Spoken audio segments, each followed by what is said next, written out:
Say that again? No, I won't say that again. Nothing. It's only gay if what? What happens when I go to run for office? I can't have things like that on video.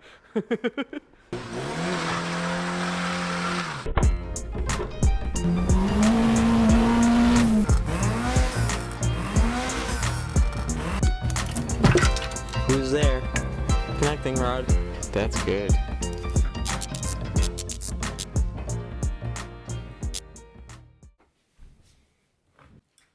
Real quick, I want to talk to you guys about a really cool raffle going on right now. Sal from S&P Auto has been an absolute awesome human being by putting this truck together to raffle off. Before the truck, about a year ago, he put together an 84 GTI to raffle off. This was a full-blown build with paint, bodywork, a half cage, supercharged VR6, powder-coated parts all over the motor and transmission and stuff. A full-blown build that he raffled off for this cause, which we're about to talk about.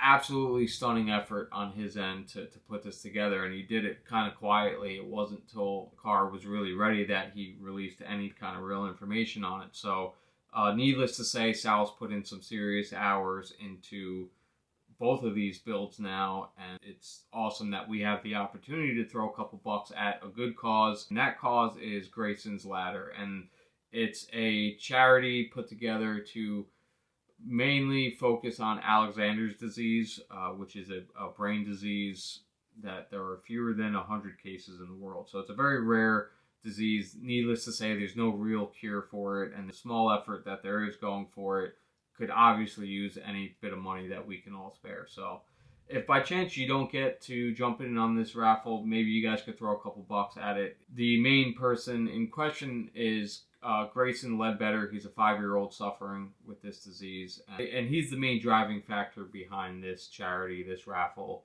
everything that we're here talking about right now. That all being said, make sure you guys check the links in the description below. The first one's going to bring you to the charity website itself, where you can read a bit more about the disease and Grayson himself and what they all deal with, and how you can help with that if you don't get a chance to get in on the raffle.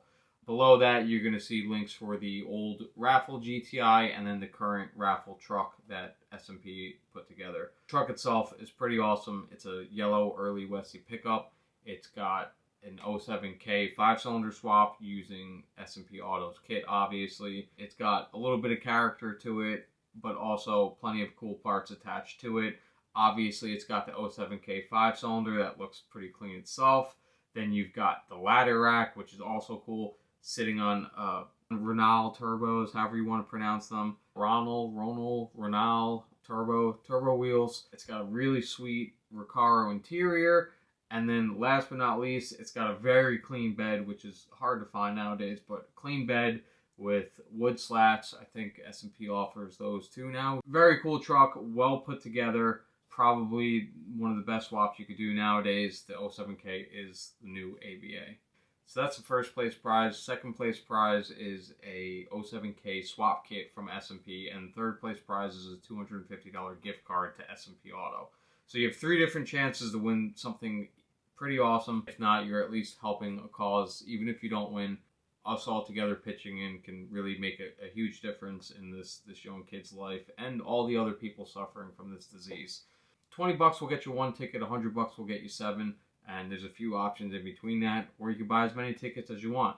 But make sure you jump over there before it sells out. A shout out to everybody who's already chipped in toward this, especially those of you who chipped in on the first raffle car.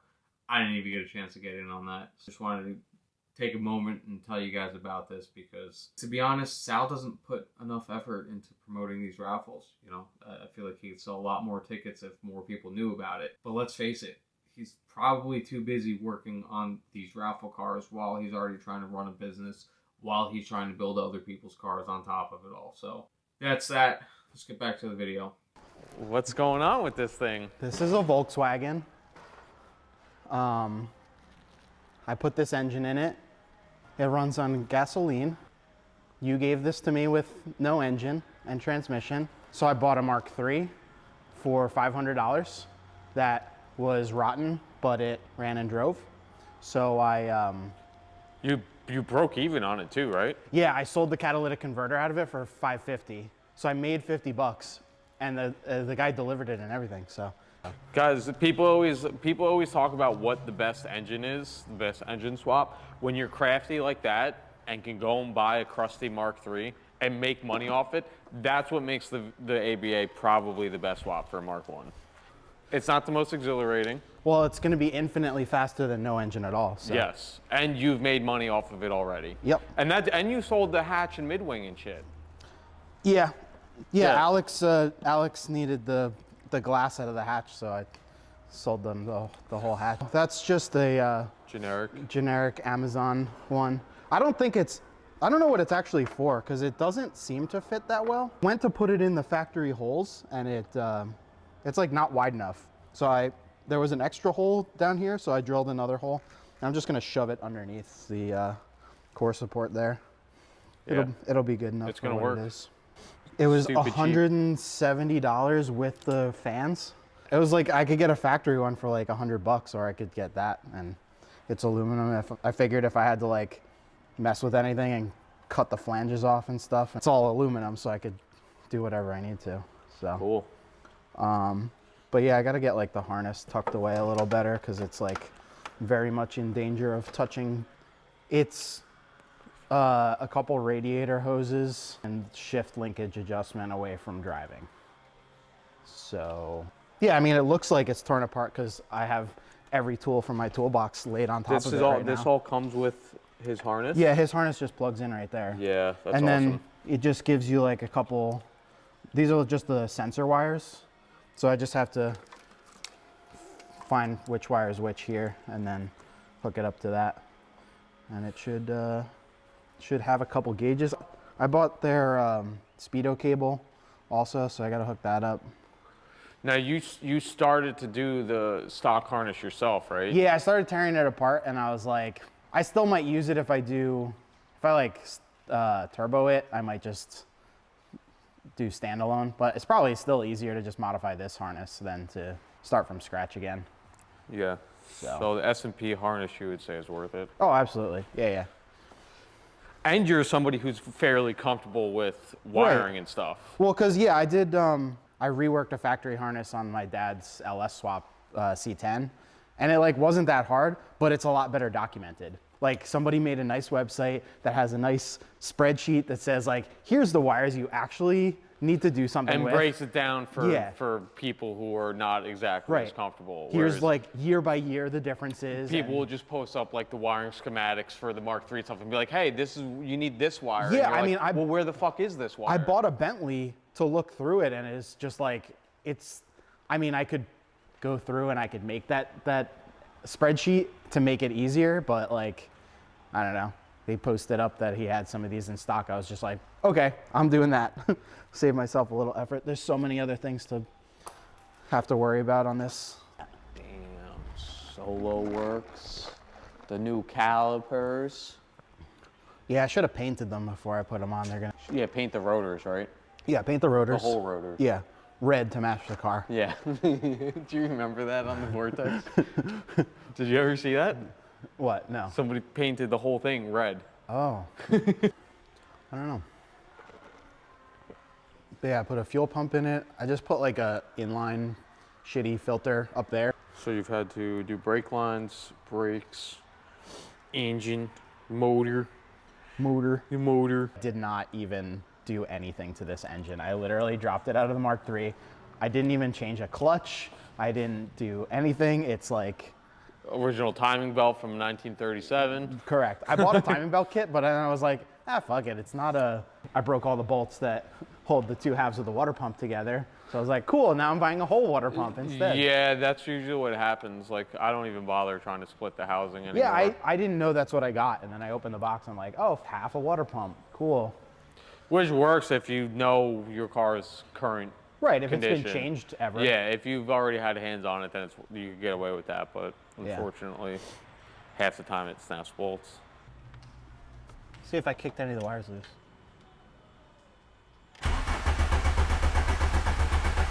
That's why. The fuel pump is in the wrong slot.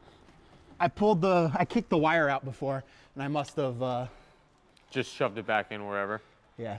Let's see if it does it. That'll do it. Turns out it needs fuel to run.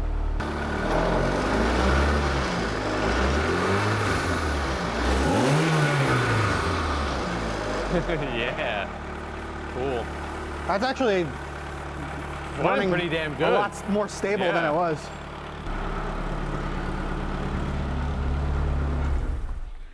This is the first time that this car has ran in probably 15 to 20 years. I didn't do it in the time frame that you said in the video before. You were like, oh, he'll probably have it running by Christmas. Hey, you said it. In like, which was like a couple weeks after, but.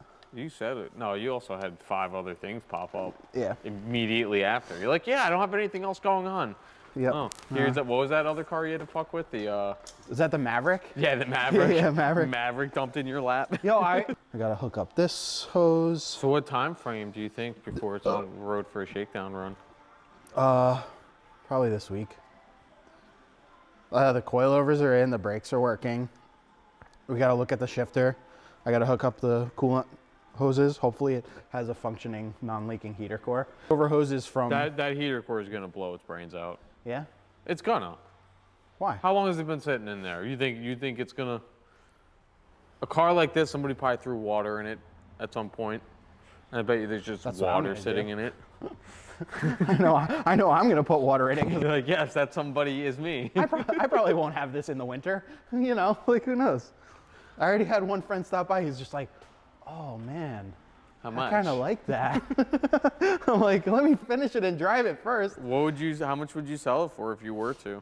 I don't know. Probably with the bring a trailer prices, probably 15,000. I'm just kidding. My friend that was like kind of interested in it. He was combine funds and like do autocross or whatever, you know, with this. The problem is that I already made it like unable to be in any class, you know. Why? Well, it would be like whatever X so class or whatever. I'm not going to be fucking competitive compete, anyway, but it'd it'll be just fun be to just go take it there and beat the shit out of it. That's not a bad idea. Yeah, between engine swap, coilovers, and everything else, it's like, yeah, it's already. You do a sway bar or two, and it'll be half decent on the autocross. Yeah. Transmission, you might have to swap your transmission to something a little more aggressive, but was that the Mark III trans on there? Yeah. Yeah. Yeah, I so didn't even split it. It actually might be pretty decent. It might actually be a good transmission. Yeah, because the overall tire size is probably smaller on a Mark I than Yeah, and Mark III. the Mark III, I think it was only like the I don't know what Mark III cars got like a longer transmission, but I know that like in the Jetta and stuff they have a short. They're nothing special. They're not like highway friendly. Yeah. They're all screaming.